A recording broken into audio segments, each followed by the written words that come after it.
Hello and welcome back to Imperfect Parenting. Ben and Brittney, happy to be here again. Always. We're not as clashing as last time. No. Good. Definitely not clashing. Oh, good. We were clashing last time. We were. We're different. Our personalities were ineffective. Our clothes. So Every time I say different, I think of your mother. When you first got to Australia, it's true. 17, visiting my family, and you called her and you said, they're weird here. She said, Brittney, they're not weird. They're just different. Not like your family. I wasn't calling your family weird as much as just The country. Australians. Yeah, we are. We're weird. The nationality weird of breed of people. Yeah. I think I was shocked at how different the grocery store was, or gas station, petrol station. The restaurants, I mean, even getting coffee felt different. So. Cuppa? Sure, that.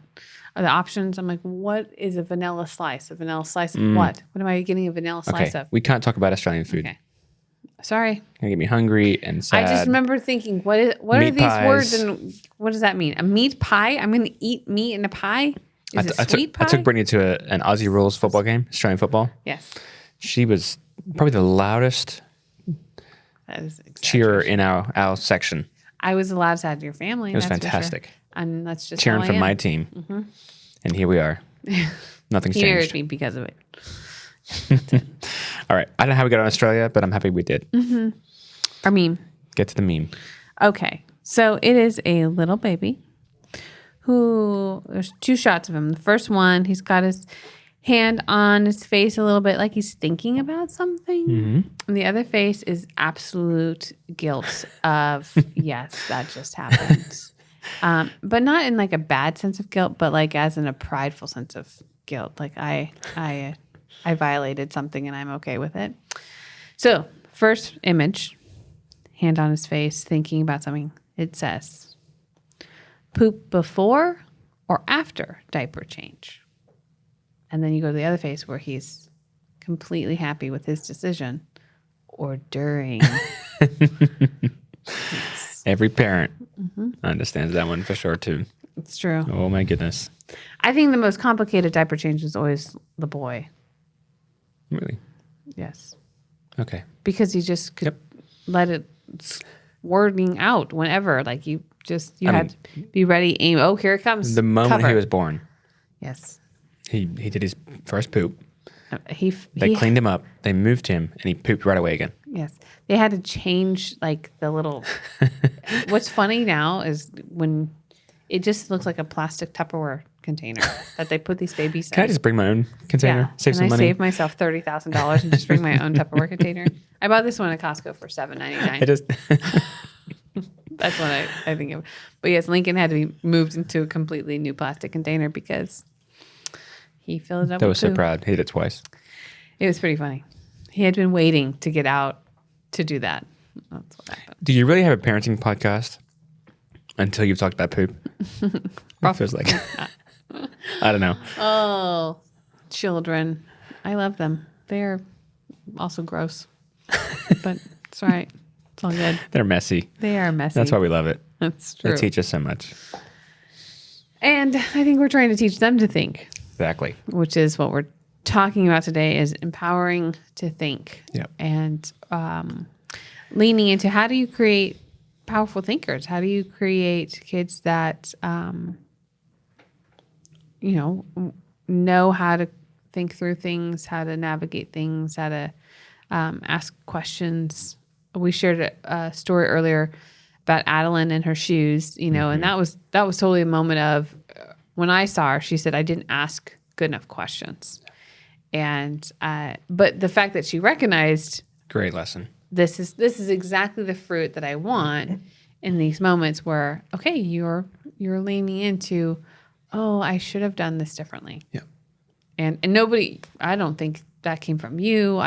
She just is used to, I'm asked lots of questions at home to get me to think. I didn't practice that. Yeah. And the way that you find the information you need is by becoming curious and asking questions. Mm-hmm. And I think there's this assumption that often takes place too with lots of us in lots of relationships is I just begin to assume I know what's happening inside of you. Mm. And I have no idea, even with our children, because they're little creatures who are growing up and becoming their own person, their own personality. And, you know, I might understand some of how you might respond and what you're thinking in certain situations, but I don't really know what's going on inside of you.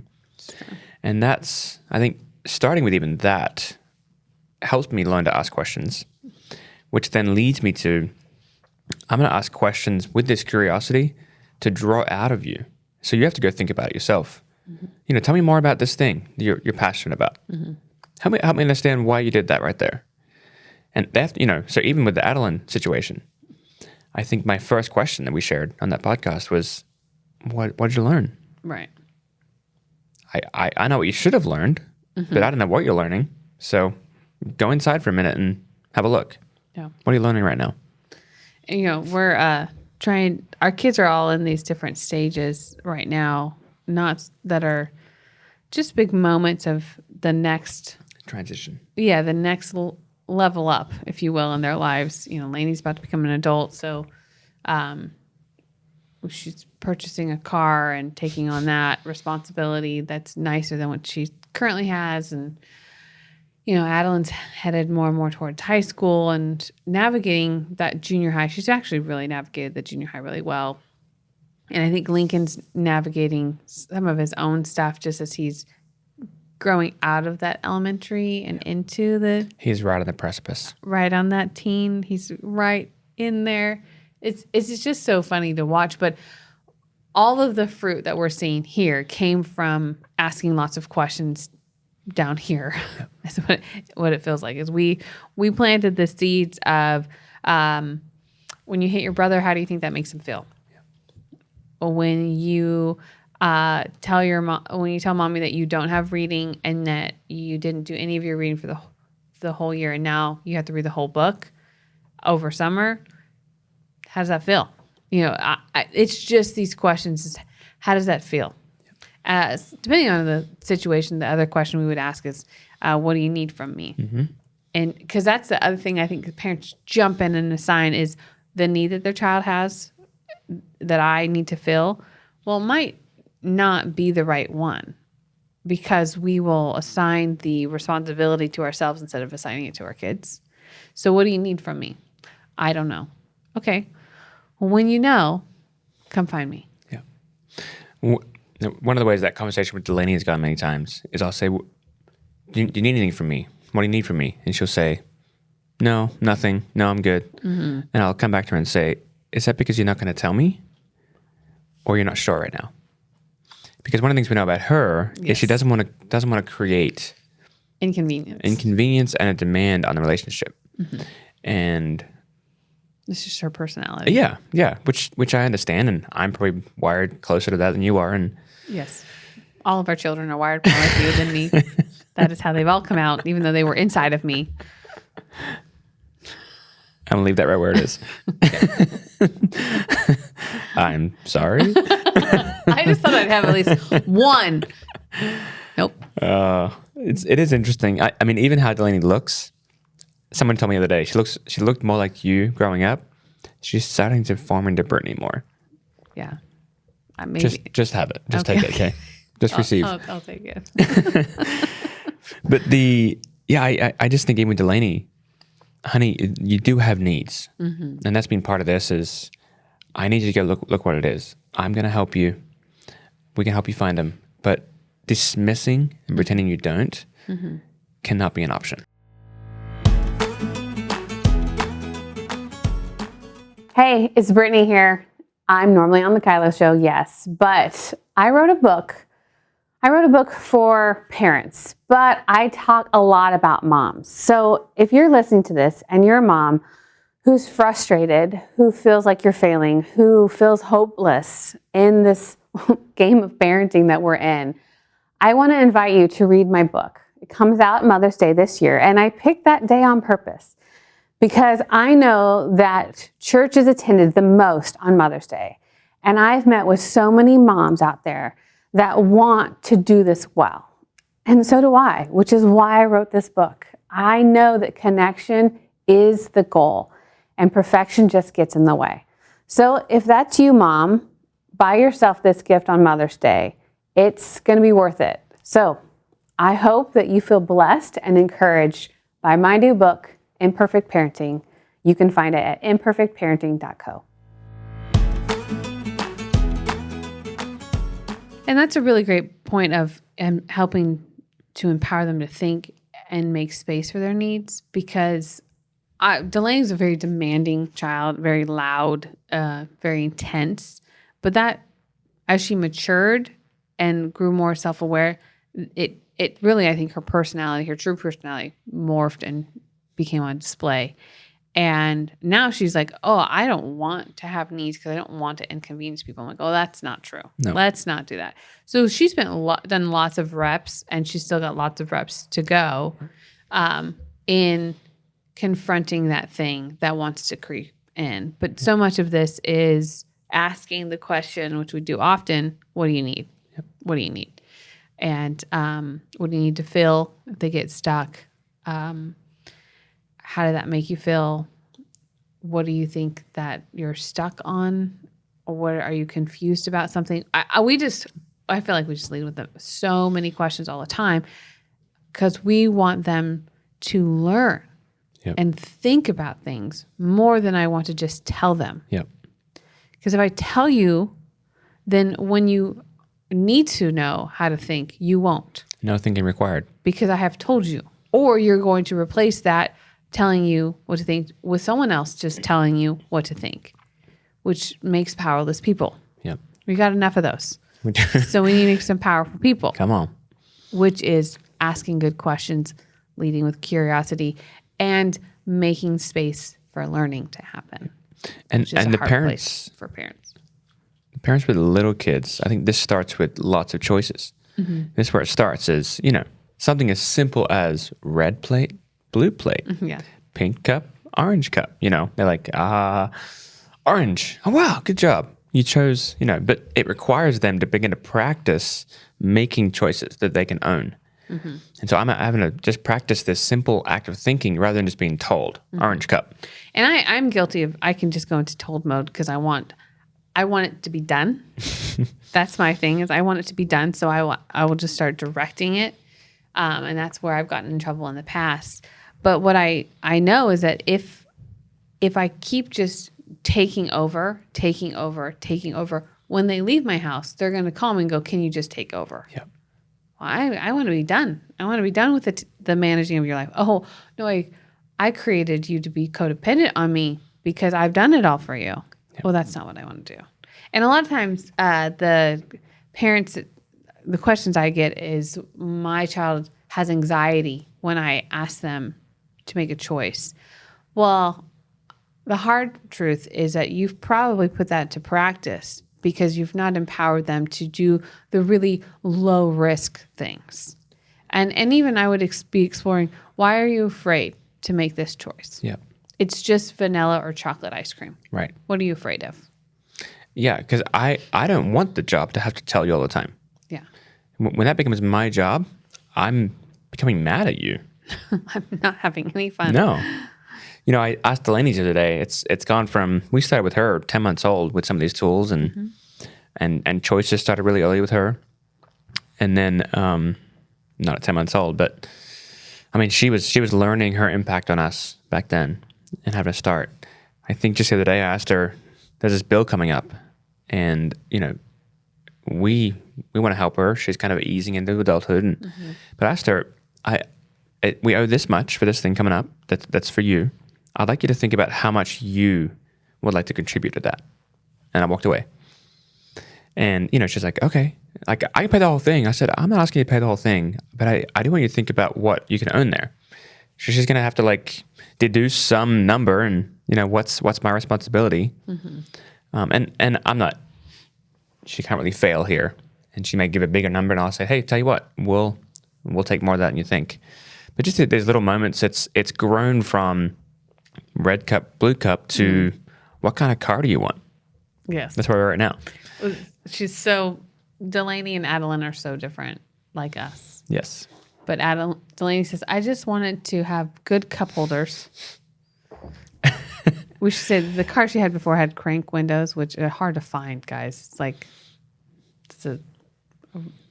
a very, it should be in a museum because I remember the first time she It got should be in a museum. she got in your car and you're like, what does this do? The first time That winds the window down. yeah. Back in 2005. Yep. So she asked, I just wanted to have good cup holders and automatic windows. She goes, the rest of it, I don't even I don't care. You guys decide. Where Adeline, I think she's going to be Color. have a Pinterest board Yep. of her car. Lord Jesus, give us What grace. kind of wheels? All of and it. tires? All of it. So they're just different. They're so different in their interests and what they need. But it's practicing where can I share control and empower you to think? Where can I ask really good questions instead of jumping in and taking over? And where can I do a good job of creating really easy places for you to fail that won't cost a lot, that help build your courage that failure's not the end of you. Because I think that sometimes just gets the swirl going of anxiety of I will never recover. I'm like, oh, that's not true. One of the resources that we've talked about a couple times on here that I just think we should bring up as much as possible. But Eric Knopf, our close friend, wrote a book called Raising Entrepreneurs, right? Yep. Is that the title? But it isn't necessarily this topic, but it deals with this in lots of ways. And just helping your children to think and be creative in the safety of their relationship at home with you. Mm-hmm. And so if this really is something that you want to explore and begin to grow in, Eric does a great job he's really describing his relationship with his parents and how his parents caused him to actually have to go inside himself and think and problem solve and all this kind of stuff and the impact it's had on him today. I mean, he has a thriving, successful business that he attributes to his parents helping teach him to think. Yeah. And a lot of that is obviously more bent towards business, kids that want to develop a business of some kind. But they definitely gave him the space to think and the weight of, costs and all these things. But, the other thing that happens when we ask lots of questions with our kids and we let them learn and we develop this place of I'm not going to do it for you, but I'm right here alongside you, is it increases the levels of trust in our relationship, which increases our connection, which increases our influence. And so thinking about that in, the younger years of elementary age, you've got homework. Did you want to do that now or later? Okay. We didn't get to it because you didn't come and find me. That's no problem. I know. I can see that you got a bad grade. You know what happened? Your coach doesn't let you play if you don't get good grades on your math work. Oh, man. So now we got to go to the game and watch you sit on the bench. Oh, I'm so sorry. That sucks. Yep.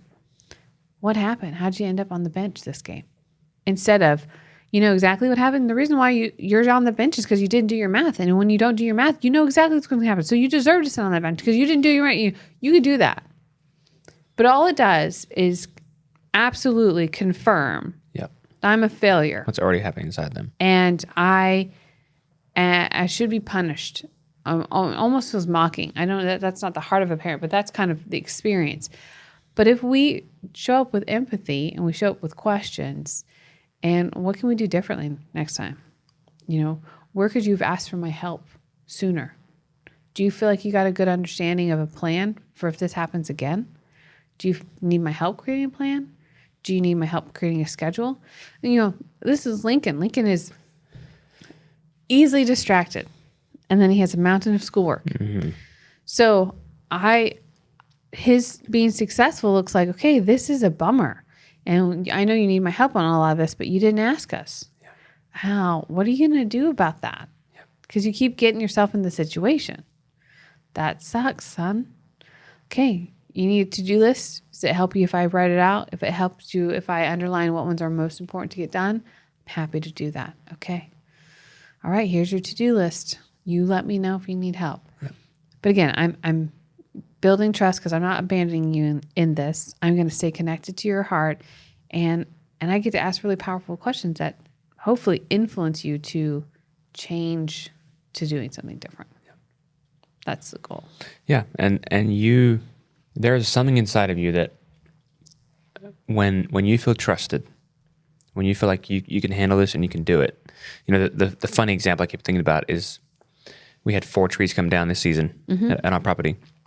They're still down. They're still down. We're getting to it. But the biggest one, we had our whole crew out there one day, and Lincoln came and joined us. I think you sent him outside to come help the boys. And he got out there, and I looked at Papa. I said, Papa, which is Danny, do you want to teach Lincoln how to use a chainsaw? And I think they were both just as excited. I think Papa was more excited. But he's teaching Lincoln how to do this, and Lincoln walks away going, wow, I was trusted with something that powerful. Could kill me. Yeah. I wasn't out there, guys. I only saw video after it happened. It was fantastic. Yeah. It's good for my heart. But just the moment of, I was trusted, you were with me, and I can handle it. It feels like the same thing with this teaching our kids to think, is you trusted me, you were with me, and I can actually handle more than I thought I could. Okay. So, should we get to our question? Yeah, I would do that. Question is, we're going to start implementing hassle time. I was wondering if you have a list of jobs that a 4 and a 5-year-old could do, or a hassle time, or what hassle time looks like for those ages. So we started hassle time probably every now and then right in here. Or it was tired and need something to do. Depends on where it would show up. But do you remember any of the things that we did? One is pulling weeds. That's one. Pretty easy. We've always talked about we have a staircase, so the dust often collects on the railings or the baseboard. So cleaning all those things. Yeah, baseboard's great. Pulling weeds is great. We had Lincoln around 9 years old do the trash can. The inside of the trash can? The inside of the outside trash can. Yeah, that's a great one for most ages. That's older. Yeah. I'd say if you have a mature 5-year-old, maybe 6-year-old, you could give him the inside of the outside trash can. And he'll never want house time again. Especially when you throw things in there that are like what we had thrown there from the farm. Another good one is, if you have a dog, you do dog poop. If they can't manage a shovel, we do doggy bags. They pick it up with their hand, or Ziploc bags. We've done that. I think it's really just, I would give them something that's not going to cause you more grief in them doing it. You have to manage every second. Yeah. So something that they're capable of. They might whine and complain and take a really long time to do it, but it's not actually a task that they couldn't handle on their own doing. Unloading the dishwasher could be one. Sweeping. I think sweeping the garage. We had that a lot. That's a great one because it's kind of a big, huge space, not having to maneuver and everything. Those are all the ones that I can think of. But it's really just, you have to remember, it's an exchange of time. So it's not like, you annoyed me for an hour, so I'm going to give you a whole hour of hassle time. That's not going to really work for a 4 and 5-year-old. I felt hassled in this time frame. We're going to trade time in a chore. So you're going to wipe down all the baseboards in the house. Do you want to do that in 1 day or in 2 days? And expect the quality likely of a 4 and 5-year-old.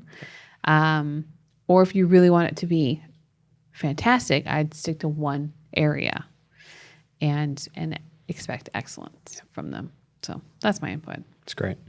That's cool. it. All right. Okay. Well, we'll see you next week then. Till next time. Yeah.